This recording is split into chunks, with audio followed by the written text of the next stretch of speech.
미국에서 가장 거대한 주 알래스카, 알류트족의 언어로 위대한 땅 또는 거대한 땅이라는 뜻을 가지고 있는 이 지역은 한반도의 약 7배에 달하는 면적을 가지고 있는데요. 땅의 크기로만 보면 많은 사람들이 살고 있을 것 같지만 이 지역에 살고 있는 사람은 약 74만 명밖에 되지 않습니다. 하지만 이 땅에는 알래스카라는 이름의 뜻에 걸맞게 석유, 석탄, 천연가스 등의 지하자원이 쏟아져 나오고 있어 미국에게 굉장히 중요한 지역이기도 하죠. 그런데 이 지역은 여러분들도 잘 아시다시피 러시아의 영토였습니다. 흔히 알려진 바로는 러시아가 알래스카의 가치를 몰랐기에 720만 달러, 현재 가치로 환산해보면 하나로 약 2,100억 원이라는 헐값에 미국에 매각했다, 이런 식으로 알려져 있지만 사실 러시아가 미국에게 알래스카를 팔았던 이유는 따로 있다고 하죠. 그렇다면 과연 러시아가 미국에 알래스카를 팔았던 진짜 이유는 무엇이었을까요? 미국 역사상 가장 훌륭한 영토 매입 사례로 기록된 미국의 49번째 주 알래스카, 오늘은 이 내용을 한번 이야기해볼까 합니다.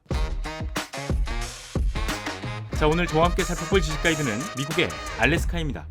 때는 시간을 거슬러 18세기 무렵 강력한 힘을 가진 러시아 제국을 꿈꿨던 표트르 대제는 꾸준히 동방 탐사와 신항로 개척 및 시베리아 너머에 있는 땅에 관심을 품고 있었죠. 이로 인해 당시 탐험가였던 비투스 베링을 불러 하나의 지시를 내리게 되는데요. 저기 시베리아 너머에는 뭐가 있는지 궁금하지 않나? 자네가 한번 다녀오게. 지시를 받은 베링은 페테르부르크, 지금의 상트페테르부르크에서 출발해 길고 긴 항해 끝에 시베리아 동쪽 끝과 아메리카의 사이가 바다로 갈라져 있음을 알게 됩니다. 이때 발견한 바다의 이름은 훗날 탐험가의 이름을 본떠 베링 해협이라 불리게 되죠. 그렇게 베링 해협을 거쳐 남파와 표류를 반복하던 1741년 탐험가 베링은 시베리아를 넘어 아메리카 대륙에 도착하게 되는데 이 지역이 바로 알래스카죠. 알래스카는 19세기까지 러시아 국제무역의 중심지로 자리 잡았어요. 그 이유는 베링이 알래스카를 발견하고 러시아로 돌아올 때 모피 하나를 가져오게 되거든요. 사람들이 이때 모피를 보고 돈이 되겠다 싶었던 거예요. 결국 알래스카 서남부 연안지대에 러시아인들이 몰려들게 되었고 이들이 모피 장사를 시작하면서 무역로를 개척했던 거죠. 그런데 이때 알래스카로 넘어간 러시아인들이 알래스카에 거주하고 있던 원주민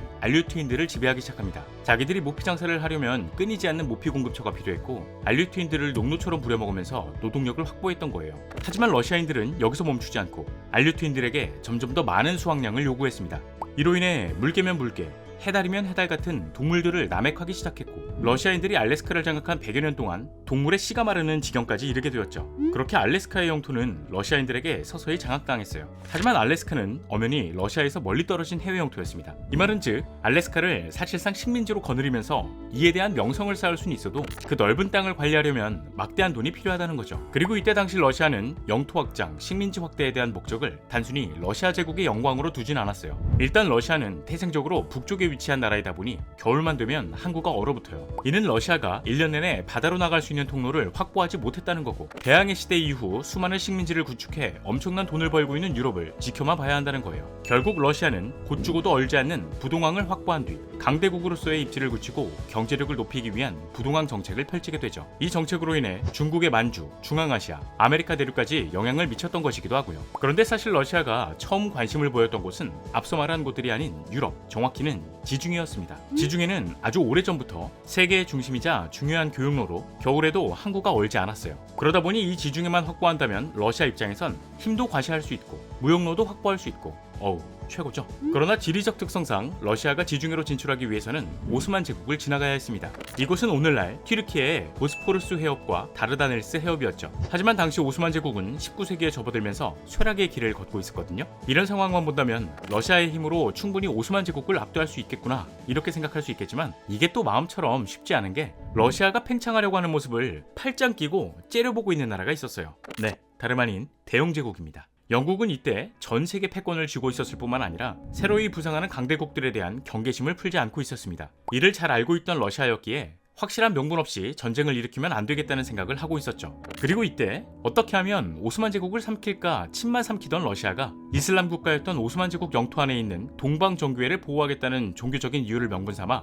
오스만 제국과 러시아 사이의 완충지대였던 우크라이나 지방으로 진격해 접수해버립니다. 이후 흑해서한, 오늘날 루마니아 땅인 왈라키아와 몰다비아를 점령했는데 이에 격분한 오스만 제국이 러시아에게 자국 영토 안으로 철군할 것을 요구하면서 선포한 전쟁이 바로 크림 전쟁이에요. 그러나 오스만 제국은 러시아에게 상대가 되질 않았습니다. 전쟁 초반 아나톨리아 북부의 항구 도시 시노페에서 벌어진 러시아와의 해전에서 참패했고 이후 곳곳에서 연전연패를 면치 못했어요. 파죽지세를 달리던 러시아는 이내 오스만 제국의 북부를 탈환해버리면서 숨통을 점점 조여왔죠. 그런데 아까부터 심히 불편한 마음을 가지고 있었던 나라 대영 제국이 가만히 있을 리 없었습니다. 러시아와 오스만 제국이 전쟁을 시작한 이후 영국은 프랑스를 데리고 연합을 형성해 지중해를 완전 장악하려고 했죠. 그리고 이어진 전투는 말 그대로 압살이었는데요. 이 전쟁의 최대 격전지였던 크림반도의 러시아군 요새 세바스토폴, 세계 최강의 해군력을 자랑하던 영국 해군은 시꺼먼 증기를 뿜는 258척의 군함을 이끌고 진격했습니다. 이에 반면 러시아는 힘차게 돛을 편 다음 바람을 타고 이동하는 24척의 범선으로 대응했죠.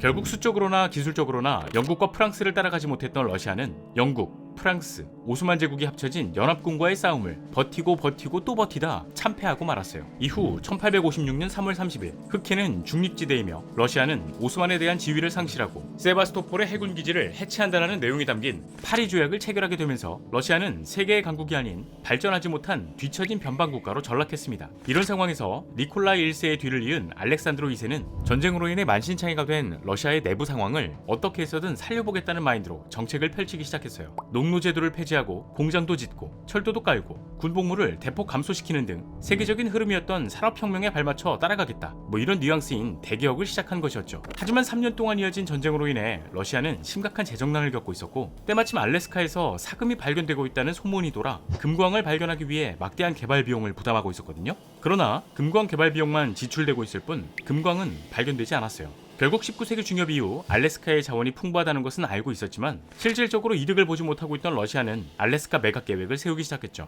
그리고 여기서 가장 결정적으로 이 계획이 착수될 수 있었던 이유는 대영 제국 때문이었어요. 당시 북아메리카 지역, 즉 캐나다, 미국 모두 영국의 영향권 아래에 있었죠. 아무래도 알래스카의 지리적 위치를 보게 된다면 캐나다와 국경을 맞대고 있었고 이는 영국과 또다시 전쟁이 발발할 가능성을 배제할 수 없다는 이야기와 마찬가지였습니다. 만약 이렇게 된다면 러시아는 영국에게 패배해 알래스카를 강제로 빼앗길 수 있었던 상황이었다 보니 미국에게 알래스카를 팔아버리자 라고 생각했던 겁니다. 그리고 애초에 러시아는 미국과 영국이라는 공동의 적을 두고 동맹관계를 맺고 있었기에 양국의 관계를 더욱 돈독히 하기 위함이라는 이유도 존재하죠. 그렇게 여러 이해관계가 형성되어 있던 1867년 10월 18일 171만 7,856제곱킬로미터 땅, 그러니까 미국 전체 면적의 5분의 1을 차지하고 한반도의 7배가 되는 영토를 단돈 720만 달러, 현재 가치로 환산해보면 1억 6천만 달러, 하나로 약 2,100억 원에 미국에 넘기게 되죠. 이 말은 즉 1제곱킬로미터당 겨우 4.19달러, 현재 가치로 92달러, 하나로 약 12만 원에 거래했다는 거예요. 그런데 이때 당시만 해도 미국 내에서 알래스카 거래를 성사시킨 윌리엄 H. 시워드 국무장관에 대해 끊임없는 비난이 쏟아지기 시작했거든요. 사람들은 땅만 넓고 아무 쓸모없는 얼어붙은 땅을 무슨 720만 달러를 주고 사왔냐, 시워드의 어리석은 행위,